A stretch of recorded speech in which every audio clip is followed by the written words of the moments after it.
Hello दोस्तों, welcome back to my YouTube channel. दोस्तों, पिछली वीडियो में हमने पिछले 10 क्वेश्चन कवर करे थे, जो कि हमारे 20 क्वेश्चन टोटल कंप्लीट हो चुके हैं। अब 21वें क्वेश्चन की तरफ बढ़ते हैं। तो 21वें क्वेश्चन क्या तरह का है, एमएस वर्ड में टेस्ट को मध्य सेंटर में करने के लिए किस कीबोर्ड शॉर्टकट का उपयोग किया था। तो इसका जो राइट आंसर है वो है कंट्रोल ई। ठीक है, कंट्रोल ई के द्वारा आप जो भी एमएस वर्ड में डेटा टाइप करते हो उसको आप सेंटर में कर सकते हो। ठीक है, तो इसकी डिटेल पढ़ेंगे यहाँ पे देख सकते हो, कंट्रोल ई के द्वारा आप डेटा को सेंटर अलाइन कर सकते हो। कंट्रोल एल से आप लेफ्ट अलाइन, कंट्रोल आर से आप राइट अलाइन, यहाँ पे देख सकते हो। ठीक है, ये एम एस वर्ड में आप ऊपर दे रखा है। ठीक है, कंट्रोल ई, कंट्रोल जे से आप जस्टिफाई कर सकते हो। तो ये 4 ऑप्शन है जिनका यूज करके आप टेस्ट को अलाइन कर सकते हो। ठीक है, अब बढ़ते हैं नेक्स्ट क्वेश्चन की तरफ। जैसे कि यहाँ पे तेरे का next question, M S Excel में फंक्शन वार्षिक नॉमिनल ब्याज दर लौटाता है। वार्षिक नॉमिनल ब्याज दर लौटाता है, तो इसका जो राइट आंसर हो जाएगा वो है नॉमिनल। नॉमिनल फॉर्मूला की मदद से आप जो भी वार्षिक ब्याज रहता है उसको आप क्वार्टरली या मंथली में कन्वर्ट कर सकते हो। ठीक है, तो ये फॉर्मूला आप एक्सेल के अंदर टाइप करके आप इसमें आप चेंज वगैरह कर सकते हो। जैसे कि वार्षिक ब्याज है तो उसको आप क्वार्टरली में भी कन्वर्ट कर सकते हो। जैसे कि ये डेटा दे रखा है यहाँ पे, जैसे कि ब्याज दे रखा है 10% है, 8% है। ठीक है, तो इसको आप पीरियड चेंज कर सकते हो। जैसे कि 4 मंथ में कितना रहेगा, 3 मंथ में कितना रहेगा। ठीक है, 3 मंथ के हिसाब से। तो ये चेंज करने के लिए यहाँ पे फॉर्मूला लगाना है आपको, इक्वल नॉमिनल। ठीक है, अब रेट में आपको रेट सेलेक्ट करना है। ठीक है, जैसे कि ये पीरियड को मैं कम कर देता हूँ, 3 कर देता हूँ। एक सेकेंड,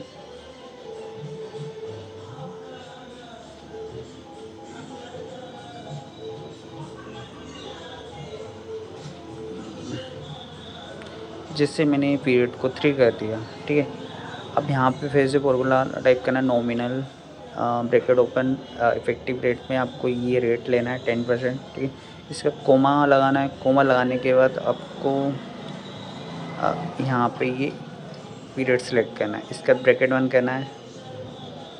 ठीक है, ब्रैकेट बंद करने के बाद एंटर दबाना है। तो जो भी आपकी क्वार्टरली रेट रहेगी वो निकल के जाएगी। जैसे कि ये यहाँ पे देख सकते हो क्वार्टरली रेट निकल के आ गया। इसको नीचे ट्रैक कर दो तो बाकी का भी ये जो भी रेट है वो उनका निकाल के देगा। ठीक है, जैसे कि ईयरली, ये क्या काम करता है, ईयरली रेट रहती है, उसको मंथली या क्वार्टरली जो भी करना चाह रहे हैं आप चेंज कर सकते हो। जैसे कि यहाँ से इनको आप परसेंटेज में चेंज कर सकते हो। यहाँ से आपको परसेंट फॉर्मेट लेना है तो परसेंट फॉर्मेट में आ जाएगा। ठीक है, ठीक है दोस्तों, ये फॉर्मूला आपका कवर हो गया।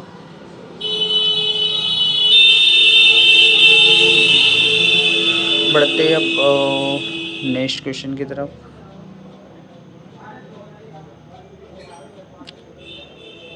इस टाइप से आप इसमें निकाल सकते हो। अब आता है आपका नेक्स्ट क्वेश्चन। नेक्स्ट क्वेश्चन क्या रहेगा, जैसे कि एम एस वर्ड में टेस्ट को दाईं ओर संरेखित करने के लिए किस को कीबोर्ड शॉर्टकट का उपयोग किया था। तो राइट साइड मूव करने के लिए आप कंट्रोल आर, ये अभी बताया मैंने। ठीक है, कंट्रोल आर से आप राइट अलाइन कर सकते हो। ठीक है, नेक्स्ट क्वेश्चन है यहाँ पे, इनमें से कौन सा नेटवर्किंग डिवाइस नहीं है। तो नेटवर्किंग डिवाइस कौन सा नहीं है, इसमें लिनक्स नहीं है। जैसे कि गेटवे, फायरवॉल और राउटर, ये नेटवर्किंग डिवाइस है। अब इन ऑप्शन के बारे में पढ़ेंगे, जैसे कि गेटवे होता क्या है आखिर में। एक सेकेंड,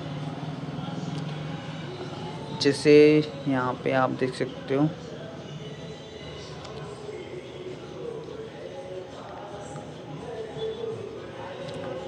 नेटवर्किंग डिवाइस कौन सा नहीं है, इसमें लिनक्स नहीं है। ठीक है, अब गेटवे है जो कि नेटवर्किंग डिवाइस है। अब गेटवे होता क्या है उसके बारे में पढ़ेंगे हम। ठीक है, तो ये क्वेश्चन आपको आने वाले एग्ज़ाम में हेल्प करेगा। जैसे कि गेटवे एक नेटवर्किंग डिवाइस है जो अलग अलग नेटवर्क जैसे कि लैन और इंटरनेट को जोड़ता है। जैसे एग्जांपल देख सकते हो आप, इंटरनेट राउटर एक गेटवे की तरह काम करता है। आपके लोकल नेटवर्क को इंटरनेट से जोड़ने का काम कौन करता है? गेटवे। तो प्रोटोकॉल को कन्वर्ट करने का काम, नेटवर्क के बीच डेटा ट्रांसफ़र करने का काम भी गेटवे का रहता है। ठीक है, तो ये हो गया आपका गेटवे। इसके बाद है नेक्स्ट क्वेश्चन। ठीक है, तो गेटवे आपका नेटवर्किंग डिवाइस है। ने नेक्स्ट विकल्प दे रखा है जैसे कि फायरवॉल है। फायरवॉल क्या है? एक सिक्योरिटी डिवाइस है जो नेटवर्क ट्रैफिक को फ़िल्टर करने का काम करता है। काम क्या रहता है? जैसे कि अनाधिकृत एक्सेस को रोकना, इनकमिंग आउटगोइंग ट्रैफिक को नियंत्रित करना। तो ये फायरवॉल का काम रहता है। एक होता है हार्डवेयर सॉफ्टवेयर। फायरवॉल हार्डवेयर को भी रोकता है, सॉफ्टवेयर को। फायरवॉल नेटवर्क की डिवाइस जैसे कि नेटवर्क सुरक्षा उपकरण है। ठीक है, नेक्स्ट ऑप्शन है लिनक्स का। लिनक्स क्या होता है? ये भी एक ऑपरेटिंग सिस्टम है जैसे कि विंडोज़ और मैक। ठीक है, ये ऑपरेटिंग सिस्टम है जैसे कि किसके लिए उपयोग होता है? ये कंप्यूटर और सर्वर को चलाने के लिए। ठीक है, इसके लिए उपयोग होता है कंप्यूटर और सर्वर को चलाने के लिए। नेटवर्किंग डिवाइस इस पर काम करते हैं, लेकिन ये स्वयं डिवाइस नहीं है। अब बहुत सारे राउटर और फायरवॉल लिनक्स पर आधारित होते हैं, लेकिन लिनक्स खुद एक नेटवर्क डिवाइस नहीं है। ठीक है, तो ये चारों ऑप्शन आपके कवर हो गए। एक होता है राउटर, और होता है राउटर क्या काम करता है? जैसे कि ये भी एक डिवाइस है जो दो या दो से अधिक नेटवर्क को जोड़ता है और डेटा को सही रास्ते पर भेजता है। तो ये राइटर का कार्य है। ठीक, आईपी एड्रेस को रूट करना, नेटवर्क को आपस में जोड़ना। जैसे आपके घर पे वाइपर राउटर लगा है तो ये राउटर वही रहता है। ठीक है, ठीक है दोस्तों, चारों ऑप्शन आपके कवर हो चुके हैं। नेक्स्ट क्वेश्चन की तरफ बढ़ते हैं। नेक्स्ट क्वेश्चन है यहाँ पे,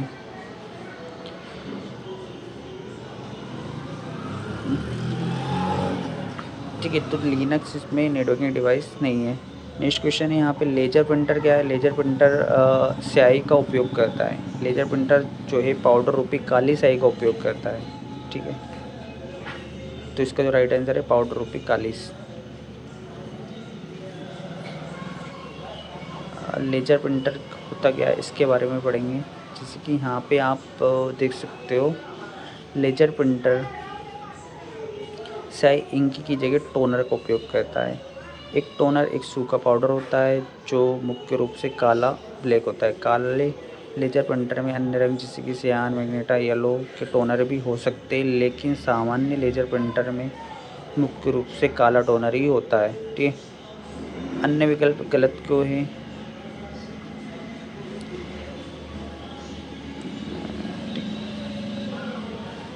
अन्य विकल्प में जैसे कि इस पे दे रखा है पाउडर रूप में सफ़ेद, तो ये गलत है क्योंकि पाउडर सफ़ेद रूप में होता नहीं है। ठीक है, ये ऑप्शन भी आपका गलत है, ये ऑप्शन भी गलत है। ठीक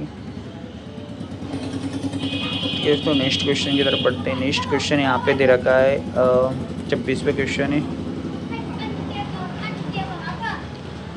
26 प्रकार में गिप का क्या कहते हैं? गिप की जो फुल फॉर्म है उसको ग्राफिक्स इंटरचेंज फॉर्मेट कहते हैं। तो इसका राइट आंसर हो जाता है ग्राफिक्स इंटरचेंज फॉर्मेट। ठीक है, तो गिप होता क्या है इसके बारे में पढ़ेंगे हम। ठीक है, तो गिप की डिटेल पढ़ेंगे। गिप होता है ग्राफिक्स इंटरचेंज फॉर्मेट। ये छवि फॉर्मेट या इमेज फॉर्मेट भी इसको बोला जाता है। गिप फॉर्मेट का उपयोग एनिमेटेड इमेज और कम साइज की ग्राफिक्स को स्टोर करने के लिए किया जाता है। ये फॉर्मेट 1987 में कंफोसर्व कंपनी द्वारा विकसित किया गया था। ठीक है,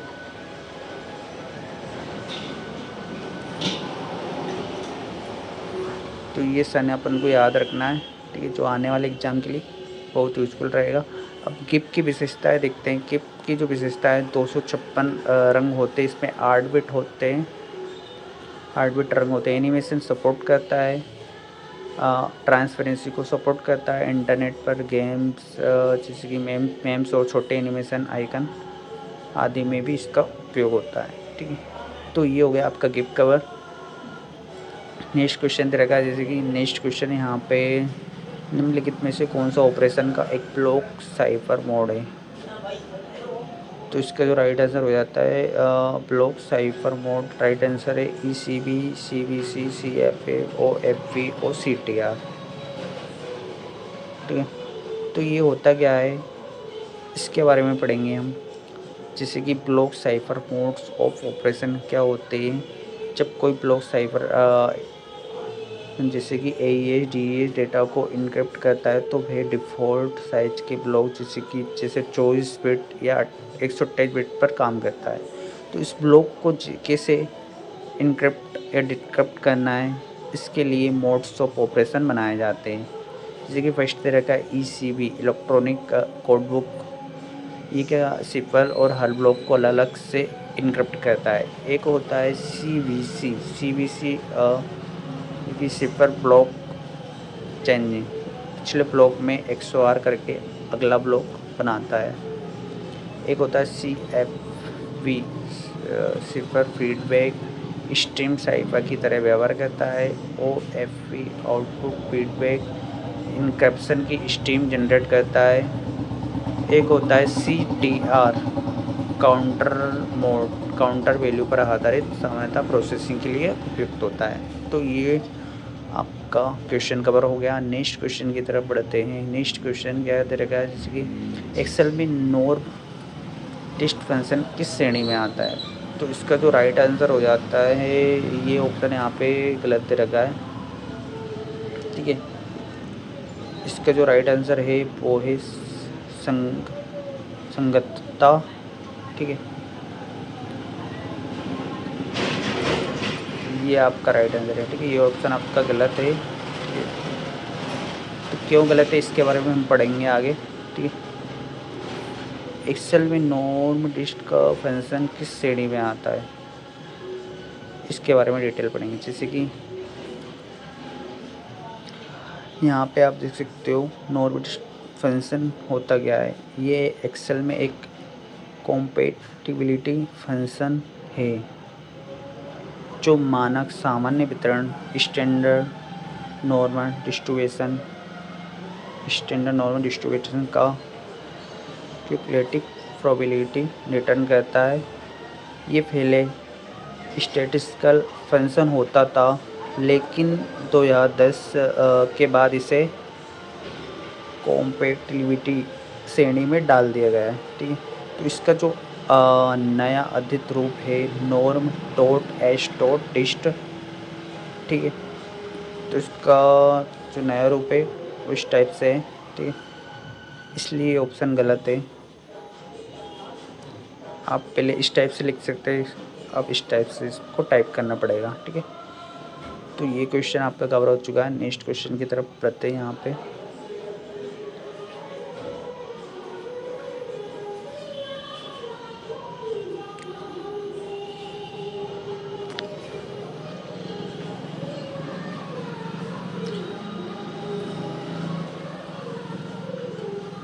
नॉन वेस्ट को पुराने वर्जन के लिए भी यूज किया जाता। पुराने वर्जन वही है, जैसे कि अन्य विकल्प दे रखा है। अन्य विकल्प में स्टेटिस्टिकल क्या होता है, ये पहले से सही था, लेकिन अब नॉर्मलिस्ट को कॉम्प्लिटिव में रखा गया है। ये वो देख लेते हैं, यहाँ पे टेस्ट से जुड़ा नहीं है। टेस्ट एक ऑप्शन दे रखा है लॉजिकल, ये लॉजिकल निर्णयों से संबंधित नहीं है। तो ये क्वेश्चन आपका कवर हो चुका है। नेक्स्ट क्वेश्चन देखते हैं। नेक्स्ट क्वेश्चन है यहाँ पे माइक्रोसॉफ्ट वर्ड में कंट्रोल प्लस के साथ अब डॉक्यूमेंट में चयनित डेटा टेक्स्ट को काट देता है। तो कंट्रोल के साथ इसे आप F3 प्रेस करोगे तो जो भी डेटा है वो वहाँ से कट हो जाएगा। ठीक है, बाकी आप कंट्रोल X से भी कट कर सकते हो। ठीक है, तो यहाँ पे जो ऑप्शन दे रखा है उसके अकॉर्डिंग F3 इसमें सही है। जैसे कि और ऑप्शन दे रखा है कंट्रोल F1 से आप रिबन को छुपाना या दिखाने का काम कंट्रोल F1 का रहता है। कंट्रोल F2 से आप फ्रंट व्यू देख सकते हो। कंट्रोल F3 से आप चयनित डेटा को स्पाइक में काटना। ठीक है, कंट्रोल F4 से आप वर्तमान डॉक्यूमेंट विंडो को बंद करने का काम करते हो। ठीक है, ये आपकी शॉर्ट की कवर हो गई। नेक्स्ट क्वेश्चन है स्वेल्स क्या होते हैं। नेक्स्ट क्वेश्चन, स्वेल्स क्या होते हैं? वोल्टेज स्तर में अल्पकालीन वृद्धि को कहते हैं, स्वेल्स कहलाते हैं। ठीक है, तो स्वेल्स के बारे में पढ़ेंगे हम। स्वेल्स आखिर में होता क्या है, जैसे कि यहाँ पे देख सकते हो, स्वेल्स का मतलब होता है वोल्टेज लेवल में थोड़े समय के लिए हल्की वृद्धि होना। ये वृद्धि सामान्यतः वोल्टेज से थोड़ी अधिक होती है, पर छोटी अवधि टाइपिकली 0.5 से 1 सेकंड तक रहती है। ये स्थिति आमतौर पर तब होती है जब लोड अचानक लाइन में हटाया जाए। एग्जाम्पल के थ्रू, जैसे कि मान लीजिए कि मशीन अचानक बंद हो गया, सिस्टम थोड़ी देर के लिए वोल्टेज थोड़ा बढ़ जाता है, तो इससे क्या बोलते हैं? स्वेल बोलते हैं। अन्य ऑप्शन दे रहेगा कि वोल्टेज स्तर में अचानक भारी तो स्थिति सर्ज या स्प्लाइस कराती है विद्युत वोल्टेज में। तो ये अन्य ऑप्शन दे रहेगा विद्युत की पूर्ण हानि, ये ब्लैकआउट या पावर आउटेज कहते हैं। ठीक है, तो चार ऑप्शन कवर हो चुके हैं आपके। ठीक है, ठीक है दोस्तों, अब अगली वीडियो में हम अगले 10 क्वेश्चन कवर करेंगे। वीडियो अच्छे लगे तो लाइक करें, कमेंट करें, सब्सक्राइब करें। धन्यवाद।